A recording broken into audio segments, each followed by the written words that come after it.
ಎಲ್ಲರಿಗೂ ನಮಸ್ಕಾರ. ನಾನು ನಿಮ್ಮ ಅವಿನಾಶ್ ಸರ್, ಶ್ರೀ ಸಾಯಿ ಸದ್ಭವನ ಶಾಲೆಯಿಂದ. ನಾನು ಈ ದಿನ 7ನೇ ತರಗತಿಯ ಕನ್ನಡ ವಿಷಯಕ್ಕೆ ಸಂಬಂಧಿಸಿದಂತೆ 9ನೇ ಅಧ್ಯಾಯವಾಗಿರುವಂತಹ ಕೊಳಲ ಜೋಗಿ ಎಂಬಂತಹ ಗದ್ಯವನ್ನು ನಿಮ್ಮ ಮುಂದೆ ಪ್ರಸ್ತುತಪಡಿಸ್ತಾ ಇದ್ದೇನೆ. ಈ ಕೊಳಲ ಜೋಗಿ ಗದ್ಯ ಭಾಗವನ್ನ ಬರೆದಂತವರು ಪಂಜೆ ಮಂಗೇಶ್ ರಾಯರು.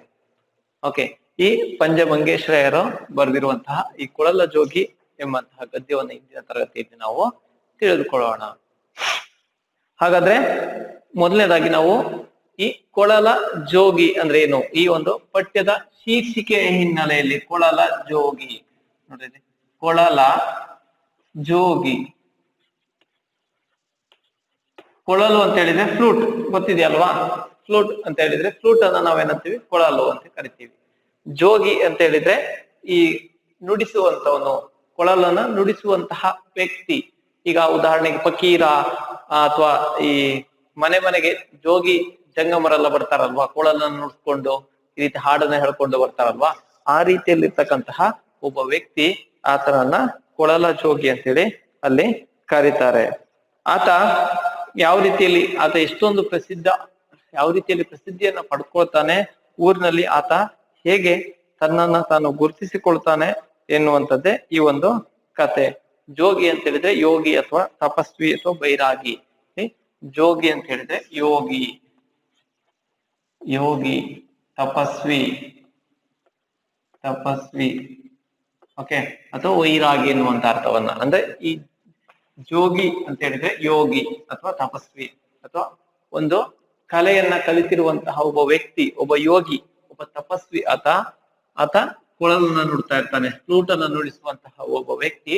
ಆ ವ್ಯಕ್ತಿ ಏನ್ ಮಾಡ್ತಾನೆ, ತನ್ನ ಒಂದು ಕೊಳಲಿನ ಮಾಂತ್ರಿಕತೆಯಿಂದ ಆತ ಏನನ್ನ ಮಾಡ್ತಾನೆ ಎನ್ನುವಂಥದ್ದೇ ಈ ಒಂದು ಕತೆ ಆಗಿದೆ.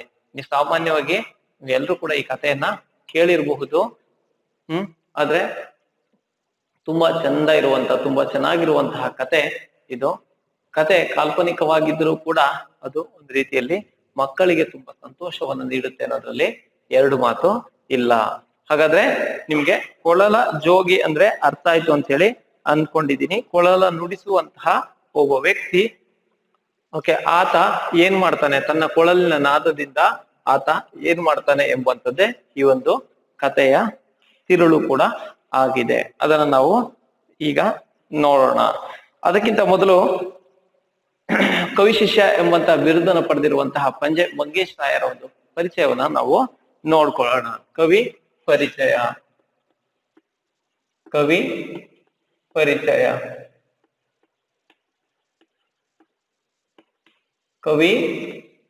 ನೋಡಿ, ಕವಿ ಪರಿಚಯ ಪಂಜೆ ಮಂಗೇಶ್ ರಾಯ. ಕವಿ ಯಾರೋ? ಪಂಜೆ ಮಂಗೇಶ್ ರಾಯ. ಪಂಜೆ ಮಂಗೇಶ ರಾಯ, ಕವಿ ಪಂಜೆ ಮಂಗೇಶ ರಾಯರು. ಅವರು ದಕ್ಷಿಣ ಕನ್ನಡ ಜಿಲ್ಲೆಯ ಬಂಟವಾಳದಲ್ಲಿ 1874ರಲ್ಲಿ ಜನಿಸಿದರು. ದಕ್ಷಿಣ ಕನ್ನಡ ಜಿಲ್ಲೆಯ ಬಂಟವಾಳದಲ್ಲಿ. ಎಲ್ಲಿ ಜನನ ಇಲ್ಲ ಆಯ್ತು ಅಂತ ಹೇಳಿದ್ರೆ ಅವರು ದಕ್ಷಿಣ ಕನ್ನಡ ಜಿಲ್ಲೆಯ, ಈಗಿನ ನಮ್ಮ ದಕ್ಷಿಣ ಕನ್ನಡ ಏನಿದೆಯೋ ಆ ದಕ್ಷಿಣ ಕನ್ನಡ ಜಿಲ್ಲೆಯ ಬಂಟವಾಳ, ದಕ್ಷಿಣ ಕನ್ನಡ ಜಿಲ್ಲೆಯ ಬಂಟವಾಳದಲ್ಲಿ ಅವರು ಜನಿಸ್ತಾಳೆ. ಬಂಟವಾಳ ಆಯ್ತು, ಸರಿ. ದಕ್ಷಿಣ ಕನ್ನಡ ಜಿಲ್ಲೆಯ ಬಂಟವಾಳದಲ್ಲಿ ಅವರು, ಈ ಪಂಜೆ ಮಂಗೇಶ್ ರಾಯರು ದಕ್ಷಿಣ ಕನ್ನಡ ಜಿಲ್ಲೆಯ ಬಂಟವಾಳದಲ್ಲಿ 1874ರಲ್ಲಿ 1874ರಲ್ಲಿ ಈ ಪಂಜೆ ಮಂಗೇಶ್ ರಾಯರು ಜನಿಸ್ತಾರೆ. ಯಾವ ಊರಿನಲ್ಲಿ? ದಕ್ಷಿಣ ಕನ್ನಡ ಜಿಲ್ಲೆಯ ಬಂಟವಾಳದಲ್ಲಿ ಅವರು ಜನಿಸ್ತಾರೆ. ದಕ್ಷಿಣ ಕನ್ನಡ ಜಿಲ್ಲೆಯ ಬಂಟವಾಳ ಎಂಬಂತಹ ಸ್ಥಳದಲ್ಲಿ 1874ರಲ್ಲಿ ಪಂಜೆ ಮಂಗೇಶ್ ರಾಯರು ಜನಿಸಿದರು. ಪಂಜ ಎಂಬುದು ಅವರ ಪೂರ್ವಜರ ವಾಸಸ್ಥಳ. ಪಂಜ ಎನ್ನುವಂಥದ್ದು ಅವರ ಪೂರ್ವಜರ, ಅವರ ತಂದೆ ತಾಯಿ, ಅವರ ಒಂದು ಮುತ್ತಾತ ಏನಿದಾರೋ, ತಾತ ಏನಿದಾರೋ, ಅವರ ಒಂದು ಜನ್ಮಸ್ಥಳ ಯಾವುದಾಗಿತ್ತು? ಪಂಜ ಎನ್ನುವಂಥದ್ದು. ಇವರು ಕನ್ನಡದ ಪ್ರಾಧ್ಯಾಪಕರಾಗಿ, ಶಾಲಾ ತನಿಖಾಧಿಕಾರಿಯಾಗಿ, ಶಿಕ್ಷಕ ತರಬೇತಿ ಸಂಸ್ಥೆಯಲ್ಲಿ ಅಧ್ಯಾಪಕರಾಗಿ ಸೇವೆ ಸಲ್ಲಿಸಿದರು. ಇವ್ರು ನೋಡ್ರಿ, ಕನ್ನಡದ ಅಧ್ಯಾಪಕರಾಗಿ ಇವರೊಬ್ಬ ಕನ್ನಡದ ಒಬ್ಬ ಶಿಕ್ಷಕರಾಗಿ ಕನ್ನಡದ ಅಧ್ಯಾಪಕರಾಗಿ ಕೆಲಸವನ್ನು ಮಾಡಿದ್ದಾರೆ. ಹಾಗೆ ಶಾಲಾ ತನಿಖಾಧಿಕಾರಿಯಾಗಿ ಶಾಲೆಯ ಮೇಲ್ವಿಚಾರಣೆಯನ್ನು ನೋಡ್ಕೊಳ್ಳುವಂತಹ ಅಧಿಕಾರಿಯಾಗಿ ಹಾಗೆ ಶಿಕ್ಷಕರ ತರಬೇತಿ ಸಂಸ್ಥೆಯಲ್ಲಿ ಅಧ್ಯಾಪಕರಾಗಿ ಸೇವೆ ಸಲ್ಲಿಸಿದ್ದಾರೆ. ಶಿಕ್ಷಕರ ತರಬೇತಿ ಸಂಸ್ಥೆ ಈಗ B.Ed D.Ed ಏನ್ ಮಾಡ್ತಾರಲ್ವಾ ಆ ಶಿಕ್ಷಕರಿಗೆ ತರಬೇತಿಯನ್ನ ನೀಡುವಂತಹ ತರಬೇತಿ ಸಂಸ್ಥೆಯಲ್ಲಿ ಅವರು ಅಧ್ಯಾಪಕರಾಗಿ ಕೂಡ ಸೇವೆಯನ್ನ ಸಲ್ಲಿಸಿದ್ದಾರಂತೆ. ಇವರು ಪಂಚಕಜ್ಜಾಯ, ಪುತ್ತರಿ ಹಾಡು, ತೆಂಕಣ ಗಾಳಿ ಆಟ, ಐತಿಹಾಸಿಕ ಕಥಾವಳಿ, ಕೋಟಿ ಚೆನ್ನಯ್ಯ, ಅಜ್ಜಿ ಸಾಕಿದ ಮಗ ಮುಂತಾದ ಕೃತಿಗಳನ್ನು ಇವರು ರಚಿಸಿರುವಂತದ್ದನ್ನು ನಾವು ನೋಡಬಹುದು. ಇವರ ಪ್ರಮುಖ ಕೃತಿಗಳನ್ನ ಕುರಿತು ನಾವು ನೋಡೋದಾದ್ರೆ ಯಾವ ಯಾವ ಕೃತಿಗಳನ್ನು ಅವರು ರಚಿಸಿದ್ದಾರೆ ಎನ್ನುವಂಥದ್ದನ್ನ ನೋಡೋದಾದ್ರೆ ಇವರು ಪಂಚಕಜ್ಜಾಯ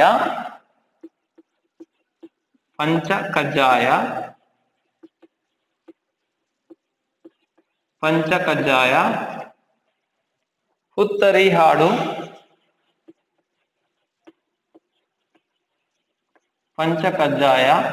ಪುತ್ತರಿ ಹಾಡು ಹಾಗೆ ತೆಂಕಣ ಗಾಳಿ ಆಟ,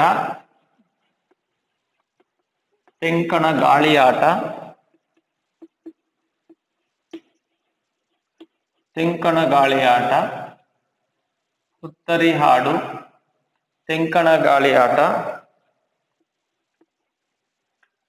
ಹಾಗೆ ಐತಿಹಾಸಿಕ ಕಥಾವಳಿ,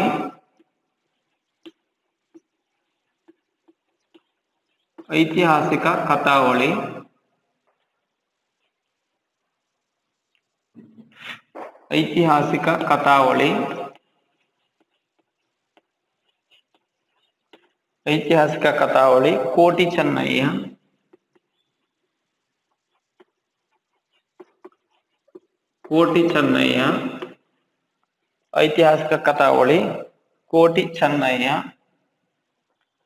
ಹಾಗೆ ಅಜ್ಜಿ ಸಾಕಿದ ಮಗ,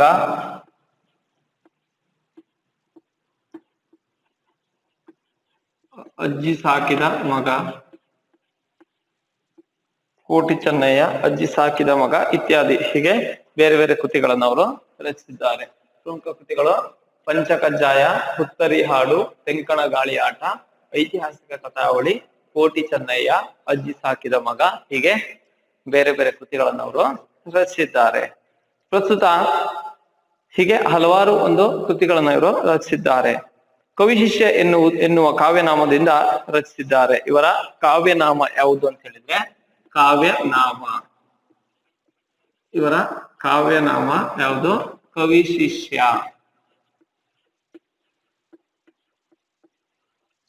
ಕೇಳ್ಬೋದು ಎಲ್ಲಾದ್ರೂ ಯಾವುದೇ ಎಕ್ಸಾಮ್ ಅಲ್ಲಿ ಎಲ್ಲಿ ಬೇಕಾದ್ರೂ ಕೇಳ್ಬೋದು. ಕನ್ನಡದ ಒಬ್ಬ ಪ್ರಸಿದ್ಧ ಲೇಖಕರು ಯಾರು? ಈ ಪಂಜೆ ಮಂಗೇಶ್ ರಾಯರು. ಹಾಗಾಗಿ ಇವರು ಸಣ್ಣ ಕಥೆಯ ಜನಕ ಕೂಡ ಹೌದು. ಸಣ್ಣ ಕಥೆಯನ್ನ ರಚಿಸಿದಂತವ್ರು, ಮೊಟ್ಟ ಮೊದಲ ಬಾರಿಗೆ ಸಣ್ಣ ಕಥೆಗಳನ್ನ ರಚಿಸಿದಂತವ್ರು ಕೂಡ ಹೌದು. ಹಾಗಾಗಿ ಇವರು ತುಂಬಾ ಇಂಪಾರ್ಟೆಂಟ್.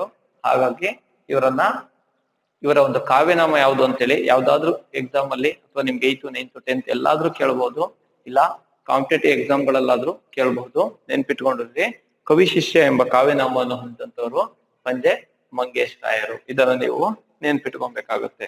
ಇವರು 1937ರಲ್ಲಿ ನಿಧನರಾದರು. 1937 1937ರಲ್ಲಿ 1874 ಜನಿಸಿದ್ರು.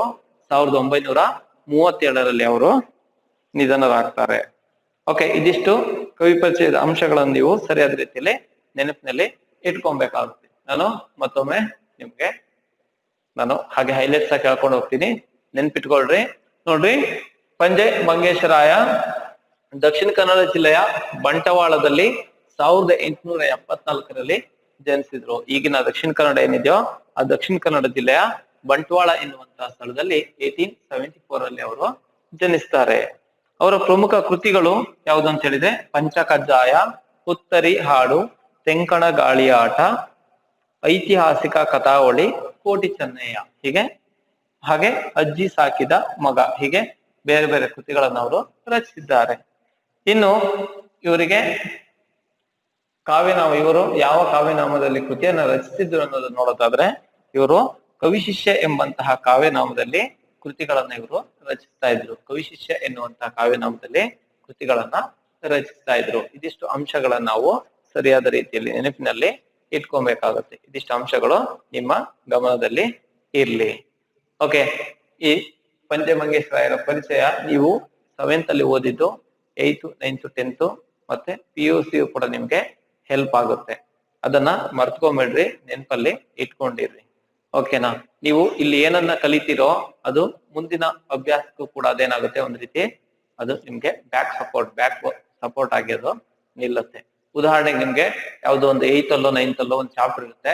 ಆ ಚಾಪ್ಟರ್ ಕೂಡ ಅದ್ ಚಾಪ್ಟರ್ನ ಇವರೇ ಬರ್ದಿರ್ಬೋದು, ಪಂಚಮಂಗೇಶ್ವರಾಯರು ಬರ್ದಿರ್ಬೋದು. ಅಲ್ಲಿ ಮೇನ್ ಒಂದಷ್ಟು ಜನ ಕವಿಗಳಿದ್ದಾರೆ. ಆ ಕವಿಗಳ ಒಂದು ಕೃತಿಗಳು, ಕವಿಗಳ ಪಾಠಗಳು ನಿಮ್ಗೆ ಅದೇನಾಗ್ತಾ ಇರುತ್ತೆ, ರಿಪ್ಲೈ ಆಗ್ತಾ ಇರುತ್ತೆ. ಈಗ 7th ಅಲ್ಲಿ ಈ ಪಾಠ ಓದಿರ್ತೀರಾ, 8th ಅಲ್ಲಿ ಯಾವ್ದೋ ಇವ್ರದೇನೆ ಬೇರೆ ಒಂದು ಪದ್ಯ ಕೊಟ್ಟಿರ್ತಾನೆ.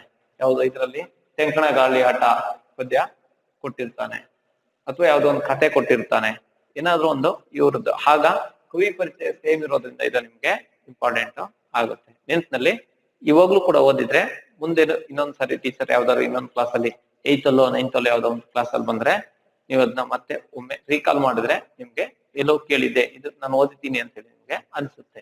ಓಕೆ, ಸರಿ. ಹಾಗಾದ್ರೆ ನಾವು ಕವಿ ಪರಿಚಯ ಅರ್ಥ ಆಯ್ತು ಅಂತ ಅನ್ಕೊಳ್ತಾ ಪಾಠದ ಕಡೆಗೆ ಬರ್ತೀನಿ. ಪಾಠ 9 ಕೊಳಲ ಜೋಗಿ, ಪಂಜೆ ಮಂಗೇಶ್ವರಾಯ. ಪಾಠ ಪ್ರವೇಶ. ಕತೆಗಳೆಂದರೆ ಯಾರಿಗೆ ಇಷ್ಟವಾಗುವುದಿಲ್ಲ? ಕತೆ ಅಂತ ಹೇಳಿದ್ರೆ ಯಾರಿಗೆ ಇಷ್ಟ ಆಗಲ್ಲ? ಕತೆ ಅಂದ್ರೆ ಎಲ್ರಿಗೂ ಇಷ್ಟ ಅಲ್ವಾ? ನಿಮ್ಗೂ ಇಷ್ಟ, ನನ್ಗೂ ಇಷ್ಟ, ಎಲ್ಲರಿಗೂ ಕತೆಗಳು ಇಷ್ಟ ಆಗುತ್ತೆ. ಯಾಕೆಂದ್ರೆ ಆ ಕತೆಗಿರುವಂತಹ ಶಕ್ತಿ ಅಂತದ್ದು, ಆ ಕತೆಗೆ ಅಂತ ಒಂದು ಶಕ್ತಿ ಇದೆ. ಹಾಗಾಗಿ ಕತೆ ಅಂತ ಹೇಳಿದ್ರೆ ಪ್ರತಿಯೊಬ್ಬರಿಗೆ, ಎಲ್ಲರಿಗೂ ಕೂಡ ಅದು ತುಂಬಾ ಇಷ್ಟ.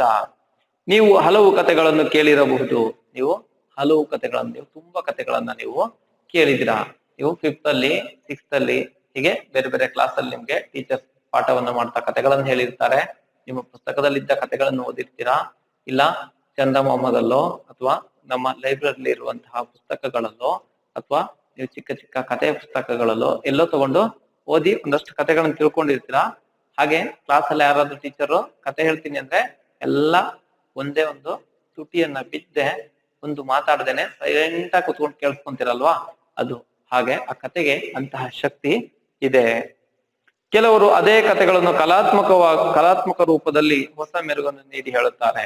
ಕೆಲವರು ಕತೆ ನೋಡ್ರಿ, ಒಂದ್ ಕತೆ ಹೇಳೋಕೆ ಹೇಳಿದ್ರೆ ಇಷ್ಟೇನಾ ಅಂತ ಅನ್ಸುತ್ತೆ, ಆದ್ರೆ ಅದನ್ನ ಹೇಳುವಂತ ಶೈಲಿ ಇದೆಯಲ್ವಾ, ಅದ್ ಹೇಳೋದು ಒಂದಾನೊಂದು. ಈಗ ಯಾರೊಬ್ರು ಒಂದು ಊರಿನಲ್ಲಿ ಒಂದು ಅಜ್ಜಿ, ಒಂದು ಊರಿನಲ್ಲಿ ಒಬ್ಳು ಅಜ್ಜಿ ಇದ್ಲಂತೆ ಅಂತೇಳಿ ಈ ಕತೆ ಶುರು ಮಾಡ್ತಾರೆ. ಅವಾಗ ಒಂದಾನೊಂದು ಕಾಲದಲ್ಲಿ ಒಂದು ಊರಿನಲ್ಲಿ ಒಬ್ಳು ಅಜ್ಜಿ ಇದ್ಲಂತೆ ಅಂತ ಹೇಳಿ ಈಗ ಶುರು ಮಾಡಿದ್ರೆ ನಿಮ್ಗೆ ಅದೇನಾಗುತ್ತೆ, ಒಂಥರ ಇಂಟ್ರೆಸ್ಟ್ ಬರಿಸುತ್ತೆ. ಆ ರೀತಿಯಲ್ಲಿ ಕಥೆಯನ್ನ ಹೇಳುವಂಥದ್ದು ಅದಕ್ಕೊಂದು ಸ್ವಲ್ಪ ಅದಕ್ಕೆ ಮೆರುಗನ್ನು ಕೊಡುವಂಥದ್ದೇನಿದೆಯೋ ಅದು ಒಂದು ರೀತಿಯಲ್ಲಿ ವಿಶೇಷ. ಅದೊಂದು ರೀತಿಯ ಸೃಜನಶೀಲ ಕಾರ್ಯವೂ ಹೌದು. ಅದೊಂದು ರೀತಿಯ ಒಂದು ಹೊಸ ಹುರುಪು, ಒಂದು ಸೃಜನತೆಯನ್ನ, ಹೊಸತನ್ನ ಸೃಷ್ಟಿಸುವಂತ ಕೆಲಸವೂ ಕೂಡ ಹೌದು. ಅಂತಹ ಹಲವು ಕಥೆಗಳು ಕನ್ನಡದಲ್ಲಿ ಮರುಸೃಷ್ಟಿಯಾಗಿವೆ. ಅಂತ ಹಲವು ಕಥೆಗಳು, ಅಂತ ಬೇಕಾದಷ್ಟು ಕಥೆಗಳು ಕನ್ನಡದಲ್ಲಿ ಸೃಷ್ಟಿಯಾಗಿರುವಂತದ್ದನ್ನು ನಾವು ನೋಡಬಹುದಾಗಿದೆ. ನೀವು ಕಿಂದರಿ ಜೋಗಿ ಕಥೆಯನ್ನು ಕೇಳಿರಬಹುದು. ನೀವು ಕಿಂದರಿ ಜೋಗಿಯ ಕಥೆಯನ್ನ ಕೇಳಿರಬಹುದು. ಇದು 7th ಅಲ್ಲೋ ಅಥವಾ 6th ಅಲ್ಲೋ ಗೊತ್ತಿಲ್ಲ, ಮಾರಲ್ ಸೈನ್ಸ್ ಅಲ್ಲಿ ಕತೆ ಇರ್ಬೇಕು ಅಂತ ಅನ್ಕೊಂಡಿದೀನಿ. ಕಿಂದರಿ ಜೋಗಿಯ ಕತೆ ಅಂತೇಳಿ ಅದನ್ನೇ ಸ್ವಲ್ಪ ಚೇಂಜಸ್ ಮಾಡಿ ಇವರು ಬರೆದಿದ್ದಾರೆ. ಕತೆ ತುಂಬಾ ಚೆನ್ನಾಗಿದೆ. ಅದೇ ಕತೆ ಇಲ್ಲಿ ಹೊಸ ಮೆರುಗು ಪಡೆದಿದೆ. ಅದರ ವಿಶೇಷವೇನು? ನೀವೇ ಓದಿರಿ ನೋಡ್ರಿ. ಕಿಂದರಿ ಜೋಗಿಯ ಕತೆ. ಓಕೆ, ಕಿನ್ನರಿಯನ್ನ ನುಡಿಸುವಂತಹ ಜೋಗಿಯ ಕತೆ. ಆ ಕಥೆಯನ್ನ ಸ್ವಲ್ಪ ಹೊಸತನವನ್ನ, ಸ್ವಲ್ಪ ಬದಲಾವಣೆಗಳನ್ನ ಮಾಡಿಕೊಂಡು ಆ ಕಥೆಯನ್ನ ನಿಮಗೆ ಕೊಟ್ಟಿದ್ದಾರಂತೆ. ಅದನ್ನ ನೀವೇ ಓದಿ. ಹಾಗೆ ನಾನು ನಿಮ್ಗೆ ಪಾಠ ಮಾಡ್ತಾ ಹೋಗ್ತೀನಿ, ಕೇಳಿಸ್ಕೊಂಡ್ರೆ ನಿಮ್ಗೆ ಅದೇನಾಗುತ್ತೆ, ಅರ್ಥ ಆಗುತ್ತೆ. ನೋಡ್ಕೊಳ್ಳಿ. ಕನ್ನಡ ನಾಡಿನಲ್ಲಿ ಇಲಿಯೂರು ಎಂಬ ಊರು ಇತ್ತು. ಕನ್ನಡ ನಾಡಿನಲ್ಲಿ, ನಮ್ಮ ಕನ್ನಡ ನಾಡು ಕರ್ನಾಟಕ, ನಮ್ಮ ಕನ್ನಡ ನಾಡಿನಲ್ಲಿ ಇಲಿಯೂರು ಎನ್ನುವಂತಹ ಊರು ಇತ್ತು. ಕೆಲವು ವರ್ಷಗಳ ಹಿಂದೆ ಅಲ್ಲಿ ಒಮ್ಮೆ ಇಲಿಗಳ ಕಾಟವು ಬಹಳ ಹೆಚ್ಚಾಯಿತು. ಕನ್ನಡ ನಾಡಿನಲ್ಲಿ ಒಂದು ಊರಿತ್ತು. ಯಾವ ಊರದು? ಇಲಿಯೂರು. ಕನ್ನಡ ನಾಡಿನಲ್ಲಿ ಒಂದು ಊರಿತ್ತಂತೆ. ಅದು ಯಾವ ಊರು? ಇಲಿಯೂರು. ಕನ್ನಡ ನಾಡಿನಲ್ಲಿ ಇಲಿಯೂರು ಎಂಬಂತಹ ಒಂದು ಊರು ಇತ್ತಂತೆ. ಕೆಲವು ವರ್ಷಗಳ ಹಿಂದೆ ಅಲ್ಲಿ ಒಮ್ಮೆ ಇಲಿಗಳ ಕಾಟವು ಬಹಳ ಹೆಚ್ಚಾಯಿತು. ಕೆಲವು ವರ್ಷಗಳ ಹಿಂದೆ ಅಲ್ಲಿ ಇಲಿಗಳ ಕಾಟ ಬಹಳ ಹೆಚ್ಚಾಯ್ತಂತೆ. ಕನ್ನಡ ನಾಡಿನಲ್ಲಿ ಇಲಿಯೂರು ಎಂಬಂತ ಒಂದು ಊರಿತ್ತಂತೆ. ಆ ಊರಿನಲ್ಲಿ ಬಹಳ ವರ್ಷಗಳ ಹಿಂದೆ, ಅಂದ್ರೆ ತುಂಬಾ ವರ್ಷಗಳ ಹಿಂದೆ ಇಲಿಗಳ ಕಾಟ ಬಹಳ ಹೆಚ್ಚು ಇತ್ತಂತೆ. ಇಲಿಗಳ ಕಾಟವು ಬಹಳ ಹೆಚ್ಚಾಯಿತು. ಆ ಇಲಿಯೂರಿನಲ್ಲಿ ತುಂಬಾ ಇಲಿಗಳಿದ್ವು. ಆ ಇಲಿಗಳ ಕಾಟ ಕೂಡ ಹೆಚ್ಚಾಯ್ತಂತೆ. ಅಡುಗೆ ಮನೆಯಲ್ಲಿ ತುಪ್ಪ, ಬೆಣ್ಣೆ, ಮೊಸರುಗಳನ್ನು ನೆಲುವುಗಳಲ್ಲಿ ಇಟ್ಟರು ಇಲಿಗಳು ಸಾಲು ಸಾಲಾಗಿ ಬಂದು ಇಳಿದು ಬಂದು ಅವನ್ನು ತಿಂದು ಬಿಡುತ್ತಿದ್ದವು. ಅಡುಗೆ ಮನೆಯಲ್ಲಿ ಬೆಣ್ಣೆಯನ್ನ, ತುಪ್ಪವನ್ನ, ನೆಲುವು ಅಂತ ಹೇಳಿದ್ರೆ ಸಿಕ್ಕ ಅಂತ ಹೇಳ್ತೀವಲ್ವಾ, ಆ ರೀತಿ ಆ ನೆಲುವಿನಲ್ಲಿ ಇಟ್ಟರು ಕೂಡ ಏನ್ ಮಾಡ್ತಾ ಇದ್ವು, ಆ ಇಲಿಗಳು ಬಂದು ಅದನ್ನ ತಿಂದು ಬಿಡ್ತಾ ಇದ್ವು. ಅಡುಗೆ ಮನೆಯಲ್ಲಿ ಅವರು ಇಡ್ತಾ ಇದ್ರಲ್ವಾ, ತಾಯಿ ನಿಮ್ಮಮ್ಮ ಎಲ್ಲ ಏನ್ ಮಾಡ್ತಾರೆ, ಅಡುಗೆ ಮನೆಯಲ್ಲಿ ಅವರು ಬೇರೆ ಯಾವ್ದಾದ್ರು ಬೆಕ್ಕು ಅಥವಾ ಬೇರೆ ಯಾವ್ದಾದ್ರು ಪ್ರಾಣಿ ಬಂದು ಕುಡ್ಕೊಂಡು ಹೋಗ್ಬಾರ್ದು ಅಂತ ಹೇಳಿ ಏನ್ ಮಾಡ್ತಾರೆ, ಅದನ್ನ ಅದ್ ಸಿಗ್ಬಾರ್ದು, ಯಾವ ಒಂದು ಬೆಕ್ಕಿನ ಕೈಗೆ ಸಿಗ್ಬಾರ್ದು ಅಂತ ಹೇಳಿ ಅದನ್ನ ಏನ್ ಮಾಡ್ತಾರೆ, ಸಪರೇಟ್ ಆಗಿ ಒಳಗಡೆ ಇಟ್ಟಿರ್ತಾರೆ ಅಲ್ವಾ. ಆಗ ಆ ರೀತಿ ಇಟ್ರು ಕೂಡ ಅಲ್ಲಿಗೂ ಕೂಡ ಬಂದವು ತಿಂದ್ಬಿಡ್ತಿದ್ವು ಅಂತ ಅದನ್ನ ಹೇಳ್ತಾರೆ ನೋಡ್ರಿ. ಅಡುಗೆ ಮನೆಯಲ್ಲಿ ತುಪ್ಪ, ಬೆಣ್ಣೆ, ಮೊಸರುಗಳನ್ನು ನೆಲುವುಗಳಲ್ಲಿ ಇಟ್ಟರು ಇಲಿಗಳು ಸಾಲಾಗಿ ಇಳಿದು ಬಂದು ಅವನ್ನು ತಿಂದು ಬಿಡುತ್ತಿದ್ದವು. ನೋಡು, ಅಡುಗೆ ಮನೆಯಲ್ಲಿ ಬೆಣ್ಣೆಯನ್ನ, ತುಪ್ಪವನ್ನ, ಮೊಸರನ್ನ ನೆಲುವುಗಳಲ್ಲಿ, ನೆಲುವು ಅಂತ ಹೇಳಿದ್ರೆ ಸಿಕ್ಕ ಅಂತ ಹೇಳ್ತಾರೆ, ಸ್ವಲ್ಪ ಈ ರೀತಿ ನೇತು ಹಾಕಿರುವಂತದ್ದು. ಈ ರೀತಿ ಏನ್ ಮಾಡ್ತಾ ಇದ್ರು ಹಿಂದೆಲ್ಲ, ಈ ರೀತಿ ಒಂದು ಏನು ಮನೆಗೆ ಯಾವ್ದಾದ್ರು ಒಂದು ಇದಕ್ಕೆ ಸಪೋರ್ಟ್ ಇರೋ ತರ ಒಂದು ಈ ತರ ರೌಂಡ್ ಈ ತರ ಇರುತ್ತೆ. ಇದ್ರ ಮೇಲ್ಗಡೆ ಅವ್ರು ಏನ್ ಮಾಡ್ತಾರೆ, ಇಲ್ಲಿ ಇಟ್ಟು ಬಿಡ್ತಾರೆ.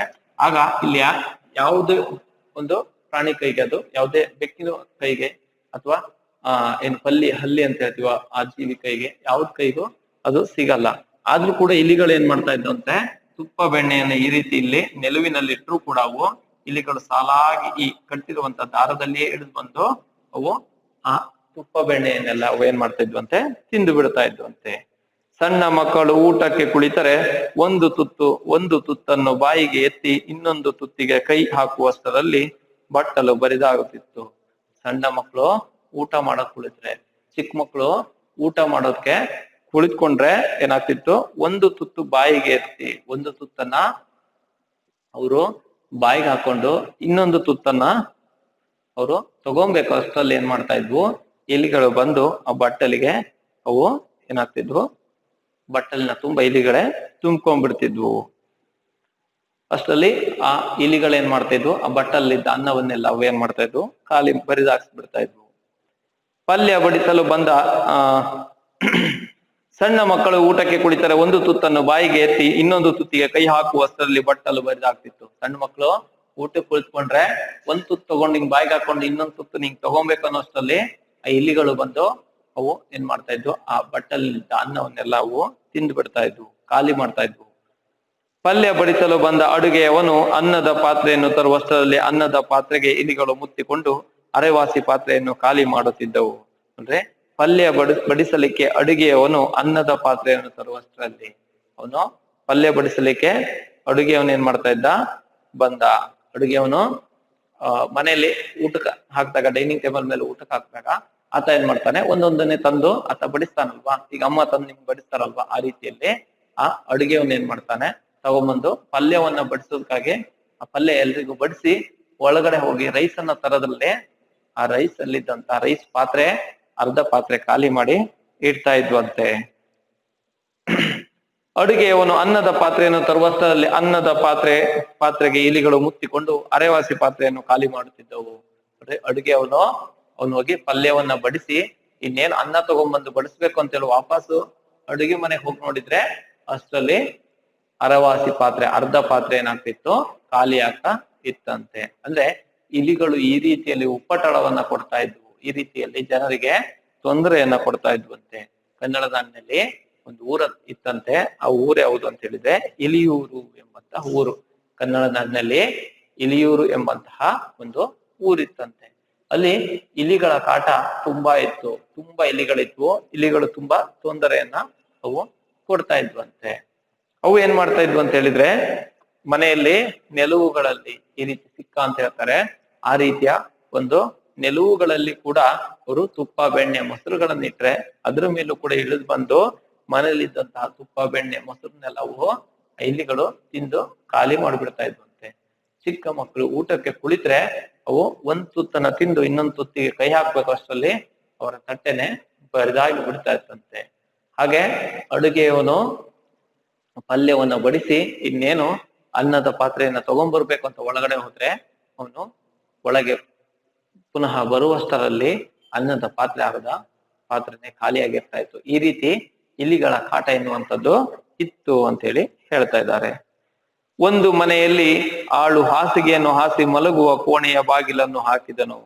ಒಂದು ಮನೆಯಲ್ಲಿ ಇಲಿಗಳು ಯಾವ ತರ ತೊಂದರೆ ಕೊಡ್ತಿದೆ ಅನ್ನೋದನ್ನ ಹೇಳ್ತಿದ್ದಾರೆ. ಒಂದು ಮನೆಯಲ್ಲಿ ಆಳು ಹಾಸಿಗೆಯನ್ನು ಹಾಸಿ ಮಲಗುವ ಕೋಣೆಯ ಬಾಗಿಲನ್ನು ಹಾಕಿದನು. ಒಂದ್ ಮನೆಯಲ್ಲಿ ಆಳು ಮೀನ್ಸ್ ಕೆಲಸದವನು. ಒಂದ್ ಮನೆಯಲ್ಲಿ ಒಬ್ಬ ಆಳು ಅಂತ ಹೇಳಿದ್ರೆ ಕೆಲಸದವನು. ಆಳು ಅಂತ ಹೇಳಿದ್ರೆ ಕೆಲಸದವ. ಆಳು ಅಂತ ಹೇಳಿದ್ರೆ ಕೆಲಸದವ. ಒಂದು ಮನೆಯಲ್ಲಿ ಒಬ್ಬ ಕೆಲಸದವನಿದ್ದಂತೆ, ಆಳು ಕೆಲಸ ಮಾಡುವಂತ ವ್ಯಕ್ತಿ ಇದ್ದಂತೆ. ಅವನು ಹಾಸಿಗೆಯನ್ನು ಹಾಸಿ ಹಾಸಿಗೆಯನ್ನು ಹಾಸಿ ಮಲಗುವ ಕೋಣೆಯ ಬಾಗಿಲನ್ನು ಹಾಕಿದನು. ಒಂದ್ ಮನೆಯಲ್ಲಿ ಒಬ್ಬ ಆಳಿದ್ನಂತೆ, ಒಬ್ಬ ಕೆಲಸದವನಿದ್ದಂತೆ. ಅವನೇನ್ ಮಾಡ್ದ, ಹಾಸಿಗೆ ಹಾಸಿ ಮಲಗುವ ಕೋಣೆಯ ಬಾಗಿಲನ್ನು ಹಾಕಿದನು. ಒಳಗಡೆ ಅವನು ಹಾಸಿಗೆಯನ್ನ ರೆಡಿ ಮಾಡಿ ಹಾಸಿಗೆಯನ್ನ ಹಾಸಿ ಆತ ಮಲಗುವ ಕೋಣೆಯನ್ನ ರೆಡಿ ಮಾಡ್ತಾನೆ. ಅಲ್ಲಿ ಮಲಗಲಿಕ್ಕೆ ಮನೆಯವರು ಬರುವಷ್ಟರಲ್ಲಿ ಇಲಿಗಳು ಹಾಸಿಗೆಯ ಬಟ್ಟೆಯನ್ನು ಕಡಿದು ಅದರೊಳಗಿನ ಹತ್ತಿಯನ್ನು ಕೋಣೆಯಲ್ಲಿ ಚದುರು ಬಿಟ್ಟಿದ್ದವು. ನೋಡ್ರಿ, ಅಲ್ಲಿ ಮಲಗಲಿಕ್ಕೆ ಆತ ಏನ್ ಮಾಡ್ದ, ತಮ್ಮ ಮನೆಯ ಯಜಮಾನರು ಬರ್ತಾರೆ ಮಲಗಲಿಕ್ಕೆ ಅಂತ ಹೇಳಿ ಆತ ಆ ಮನೆಯ ಕೆಲಸದವನ್ ಏನ್ ಮಾಡ್ತಾನೆ, ಹೋಗಿ ಆತ ಅವರಿಗೆ ತಡಿಯನ್ನ ಹಾಸಿ ಆತ ಮಲಗುವ ಒಂದು ಕೋಣೆಯನ್ನ ಏನ್ ಮಾಡ್ತಾನೆ, ರೆಡಿ ಮಾಡಿ ಬರ್ತಾನೆ. ತಡಿಯನ್ನೆಲ್ಲ ಹಾಸಿ ಅವನು ಆ ಮಲಗಲಿಕ್ಕೆ ಅವನು ಒಪ್ಪವನ್ನ ಮಾಡಿ ಬಂದಿರ್ತಾನೆ. ಆ ಒಂದು ಅಷ್ಟರಲ್ಲಿ ನೋಡ್ರಿ, ಆತ ಕೋಣೆಯ ಬಾಗಿಲನ್ನು ಹಾಕೊಂಡು ಇನ್ನೇನು ಮಲಗೋದಕ್ಕೆ ಎಲ್ಲ ವ್ಯವಸ್ಥೆಯನ್ನ ಮಾಡಿ ಆ ತಡಿಯನ್ನೆಲ್ಲ ಹಾಸಿ ಅದ್ರ ಮೇಲೆ ಜಮಖಾನವನ್ನೆಲ್ಲ ಹಾಸಿ ಆತ ರೆಡಿ ಮಾಡಿಟ್ಟು ಬಂದಿರ್ತಾನೆ. ಇನ್ನೇನು ಆ ಮನೆಯವರು ಬರುವಷ್ಟರಲ್ಲಿ, ಮಲಗಲಿಕ್ಕೆ ಆ ಮನೆಯವರು ಬರ್ಬೇಕು ಅಷ್ಟರಲ್ಲಿ ಇಲಿಗಳು ಹಾಸಿಗೆಯನ್ನ ಕಡಿದು, ಅಷ್ಟರಲ್ಲಿ ಏನ್ ಮಾಡಿದ್ವು ಇಲಿಗಳು ಆ ಹಾಸಿಗೆಯನ್ನ, ಅವನ್ ಹಾಸಿಟ್ಟು ಬಂದಿದ್ನಲ್ವಾ ತಡಿಯನ್ನ, ಆ ಹಾಸಿಗೆಯನ್ನ ಕಡಿದು ಅದರೊಳಗಿನ ಬಟ್ಟೆಯನ್ನು ಏನ್ ಮಾಡಿದ್ವು ಕೋಣೆಯ ತುಂಬವು ಚದುರಿ ಬಿಟ್ಟು. ಆತ ತಡಿಯನ್ನ ಹಾಸಿ ರೆಡಿ ಮಾಡಿಟ್ಟು ಎಲ್ಲ ಬೆಡ್ಶೀಟ್ ಎಲ್ಲ ಹಾಸಿ ಇಟ್ಟು ಬಂದಿದ್ನಲ್ವಾ, ಆತ ಹೊದಿಲಿಕ್ಕೆಲ್ಲ ಇಟ್ಟು ಬಂದಿದ್ನಲ್ವಾ. ಆದ್ರೆ ಇಲಿಗಳೇನ್ ಮಾಡಿದ್ವು, ಅವನು ಎಲ್ಲ ರೆಡಿ ಮಾಡಿಟ್ಟು ಆತ ಬಂದಿದ್ದ. ಆ ಮನೆಯವರು ಹೋಗಿ ಇನ್ನೇನು ಮಲ್ಕೊಬೇಕು ಅಷ್ಟು ಒಳಗಡೆ ಆ ಇಲಿಗಳು ಬಂದು ಆ ಚಾಪೆಯನ್ನೆಲ್ಲ ತಡಿಯನ್ನೆಲ್ಲ ಕಡಿದು ಅದನ್ನ ಬಟ್ಟೆನೆಲ್ಲ ಏನ್ ಮಾಡಿದ್ವು ಚೆಲ್ಲಾಪಿಲ್ಲಿಯಾಗಿ ಕೊಡವಿ ಹಾಕಿದ್ವು ಅಂತೆ. ಇನ್ನೊಂದು ಮನೆಯವರು ದೇವಸ್ಥಾನದ ಉತ್ಸವವನ್ನು ನೋಡಲಿಕ್ಕೆ ನಿಶ್ಚಯಿಸಿದ್ದರು. ಇನ್ನೊಂದು ಮನೆಯವರು ದೇವಸ್ಥಾನದ ಒಂದು ಉತ್ಸವ ಅಂತ ಹೇಳಿದ್ರೆ ದೇವಸ್ಥಾನದ ಜಾತ್ರೆ, ಉತ್ಸವ ಅಂತ ಹೇಳಿದ್ರೆ ಜಾತ್ರೆ ಅಂತ ಹೇಳ್ತೀವಲ್ವಾ, ಆ ರೀತಿ ಒಂದು ದೇವಸ್ಥಾನದ ಒಂದು ಉತ್ಸವವನ್ನ ಅವರು ಜಾತ್ರೆಯನ್ನ ನೋಡ್ಲಿಕ್ಕೆ ಅವರು ನಿಶ್ಚಯಿಸಿದ್ರು. ಪೆಟ್ಟಿಗೆಯೊಳಗಿನ ಜರಿ ಬಟ್ಟೆಗಳನ್ನು ತೆಗೆದಿಟ್ಟು ಒಂದೊಂದನ್ನೇ ಧರಿಸತೊಡಗಿದರು. ನೋಡು, ಪೆಟ್ಟಿಗೆಯೊಳಗಿನ ಅವರು ಒಂದು ಜಾತ್ರೆಗೆ ಹೋಗ್ಲಿಕ್ಕೆ ಅವರು ರೆಡಿ ಆಗ್ತಾ ಇದ್ರಂತೆ.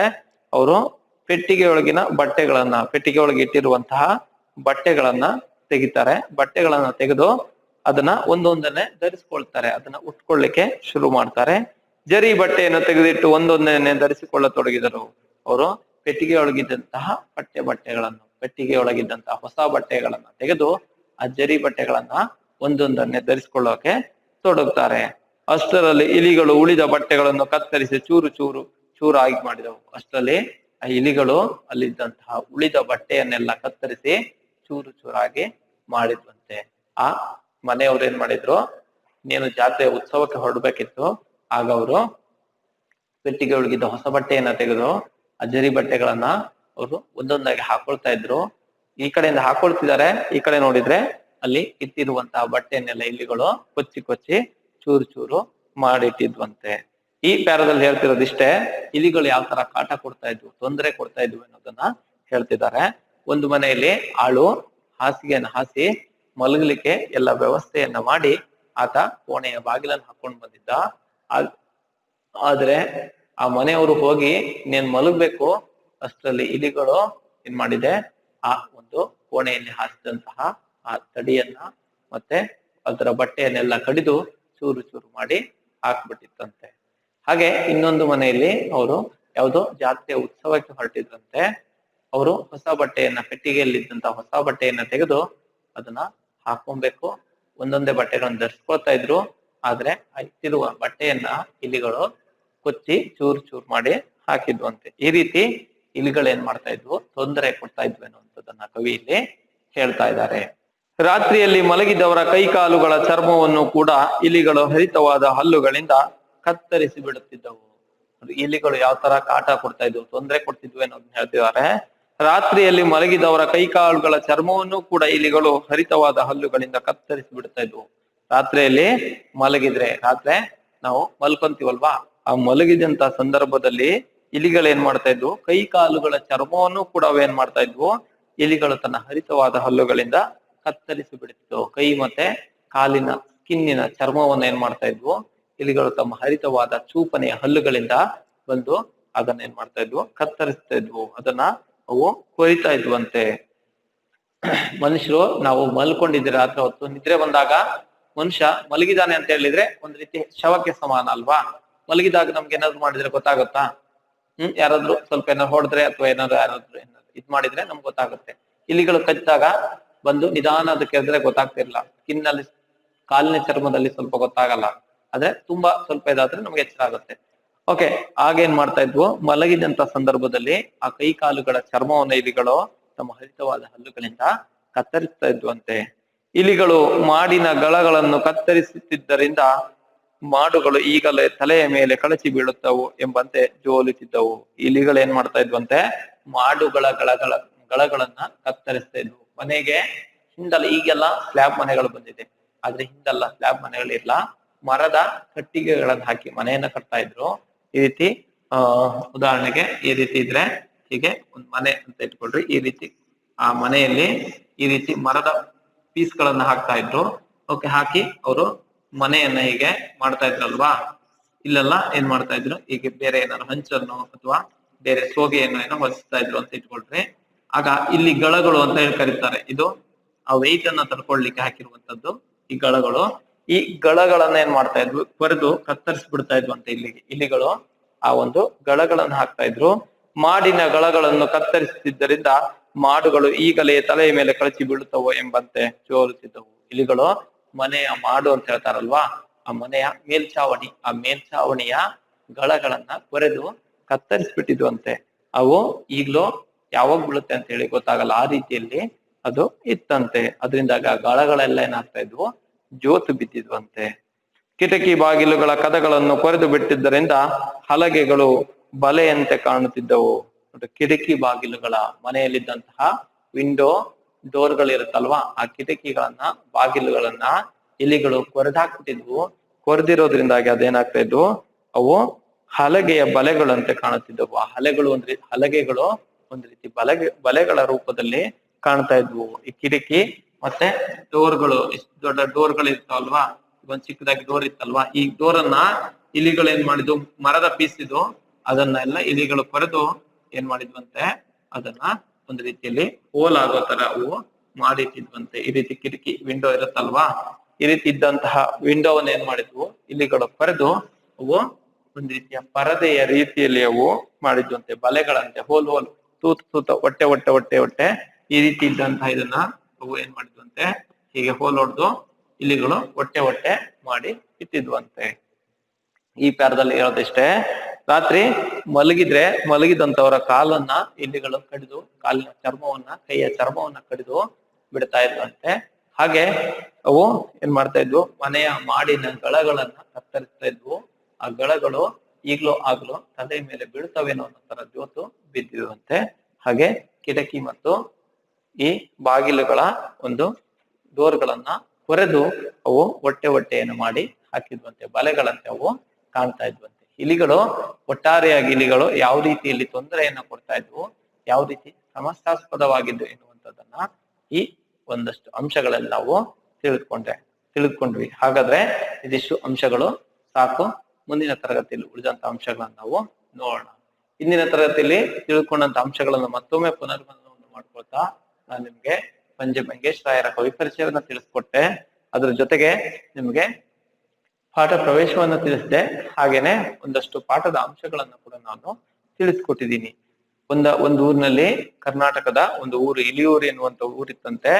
ಆ ಊರಿನಲ್ಲಿ ಇಲಿಗಳ ಕಾಟ ಬಹಳ ಇತ್ತು. ತುಂಬಾ ಇಲಿಗಳು ತೊಂದರೆಯನ್ನ ಕೊಡ್ತಾ ಇದ್ವಂತೆ. ಅವು ಯಾವ್ಯಾವ ರೀತಿಯಲ್ಲಿ ತೊಂದರೆ ಕೊಡ್ತಾ ಇದ್ವು, ಏನ್ ಮಾಡ್ತಾ ಇದ್ವು ಅಂತ ಹೇಳಿದ್ರೆ, ಮನೆಗಳಲ್ಲಿ ಅವರು ತುಪ್ಪ, ಬೆಣ್ಣೆ, ಮೊಸರನ್ನ ಇಟ್ರೆ ಅವು ಇಲಿಗಳು ಬಂದು ತಿಂದಾಕ್ಬಿಡ್ತಾ ಇದ್ವಂತೆ. ಮಕ್ಕಳು ಊಟಕ್ಕೆ ಕುಳಿತರೆ ಒಂದು ತುತ್ತನ್ನ ತಿಂದು ಇನ್ನೊಂದು ತುತ್ತನ್ನು ತಿನ್ಬೇಕನ್ನೋಷ್ಟರಲ್ಲಿ ಆ ಬಟ್ಟಲ್ನೆ ಇಲಿಗಳು ಖಾಲಿ ಮಾಡ್ತಾ ಇದ್ವಂತೆ. ಹಾಗೇನೆ ಮನೆಯಲ್ಲಿ ಅಡಿಗೆಯವನು ಪಲ್ಯವನ್ನು ಬಡಿಸ್ಲಿಕ್ಕಾಗಿ ಈ ಕಡೆ ಬಂದ ಅಂದ್ರೆ ಅಲ್ಲಿದ್ದಂತಹ ಅನ್ನದ ಆ ಪಾತ್ರೆಯನ್ನೇ ಇಲಿಗಳು ಅರ್ಧವಾಸಿ ಖಾಲಿ ಮಾಡಿ ಇಡ್ತಾ ಇದ್ವಂತೆ. ಹಾಗೇನೆ ಅವು ಏನ್ ಮಾಡ್ತಾ ಇದ್ವು, ಅಲ್ಲಿ ಒಬ್ಬ ಮನೆಯ ಕೆಲಸದವನು ಕೋಣೆಯಲ್ಲಿ ಚಾಪೆಯನ್ನ ಹಾಸಿ, ಆತ ಹಾಸಿಗೆಯನ್ನ ಹಾಸಿ ರೆಡಿ ಮಾಡಿ ಇಟ್ಟಿದ್ದ. ಆದ್ರೆ ಆ ಮನೆಯ ಯಜಮಾನರು ಹೋಗಿ ಅಲ್ಲಿ ಮಲಗೋದ್ರೊಳಗಡೆ ಆ ಚಾಪೆಯನ್ನೆಲ್ಲ ಕೊಚ್ಚಿ ಅವು ಚೂರ್ ಚೂರ್ ಮಾಡಿ ಅದರ ಬಟ್ಟೆಯನ್ನೆಲ್ಲ ಹರಿದು ಹಾಕಿದ್ವಂತೆ. ಯಾರೋ ಇನ್ನೊಂದು ಮನೆಯವರು ದೇವಸ್ಥಾನಕ್ಕೆ ಉತ್ಸವಕ್ಕೆ ಹೊರಟಿದ್ರಂತೆ. ಆಗ್ಲೂ ಕೂಡ ಇಲಿಗಳು ಏನ್ ಮಾಡಿದ್ವು, ಅವರ ಬಟ್ಟೆಯನ್ನೆಲ್ಲ ಕೊಚ್ಚಿ ಚೂರ್ ಚೂರ್ ಮಾಡಿ ಹಾಕಿದ್ವಂತೆ. ಹೀಗೆ ಇಲಿಗಳು ತುಂಬಾ ತೊಂದರೆ ಕೊಡ್ತಾ ಇದ್ವು. ಮಲ್ಕೊಂಡಿದ್ರೆ ರಾತ್ರಿ ಮಲಗಿದಂತವರ ಕಾಲಿನ ಮತ್ತು ಕೈಯ ಚರ್ಮಗಳನ್ನ ಹರಿದು ಬಿಡ್ತಾ ಇದ್ವಂತೆ. ಮನೆಯ ಮಾಡಿನ ಗಳಗಳನ್ನೆಲ್ಲ ಅವು ಹೊರೆದು ಬಿಡ್ತಾ ಇದ್ವಂತೆ. ಆ ಗಳಗಳೆಲ್ಲ ತಲೆ ಮೇಲೆ ಬೀಳೋ ತರ ಅವು ಜೋತ್ ಬಿದ್ದಿದ್ವಂತೆ. ಆ ರೀತಿ ಇಲಿಗಳು ಒಂದು ಕಾಟವನ್ನು ಕೊಡ್ತಾ ಇದ್ವು. ಹಾಗೆ ಆ ಕಿಟಕಿಗಳ ಮತ್ತು ಬಾಗಿಲುಗಳ ಡೋರ್ಗಳನ್ನೆಲ್ಲ ಕೊರೆದು, ಮರದ ಡೋರ್ಗಳನ್ನ ಕೊರೆದು ಅವು ಹೊಟ್ಟೆಯನ್ನ ಮಾಡಿ ಅವು ಬಲೆಗಳಂತೆ ಆಗಿದ್ವಂತೆ. ಹೀಗೆ ಒಟ್ಟಾರೆ ಇಲಿಯೂರಿನಲ್ಲಿ ಆ ಇಲಿಗಳು ಯಾವ ರೀತಿಯಲ್ಲಿ ತೊಂದರೆಯನ್ನ ಕೊಡ್ತಾ ಇದ್ವು ಎನ್ನುವಂಥದ್ದನ್ನ ಅವರು ಇದಿಷ್ಟು ಅಂಶಗಳಲ್ಲಿ ನಾವು ನೋಡ್ಬೋದು. ಹಾಗಾದ್ರೆ ಇಂದಿನ ದಿನ ನಾನು ತಿಳಿಸ್ಕೊಟ್ಟಂತ ವಿಷಯ ನಿಮಗೆ ಅರ್ಥ ಆಗಿದೆ ಅಂತ ಹೇಳಿ ಭಾವಿಸ್ಕೊಳ್ತಾ, ಉಳಿದಂತ ಅಂಶಗಳನ್ನ ನಾನು ನಿಮ್ಗೆ ಮುಂದಿನ ತರಗತಿಯಲ್ಲಿ ತಿಳಿಸ್ಕೊಡ್ತೇನೆ. ಮತ್ತೊಮ್ಮೆ ನಿಮ್ಗೆ ಅರ್ಥ ಆಗಿದೆ ಅಂತ ಹೇಳಿ ನಾನು ಭಾವಿಸ್ಕೊಳ್ತಾ ಇಂದಿನ ತರಗತಿಯನ್ನು ಇಲ್ಲಿಗೆ ಮುಗಿಸ್ತಾ ಇದ್ದೇನೆ. ಎಲ್ಲರಿಗೂ ಧನ್ಯವಾದಗಳು.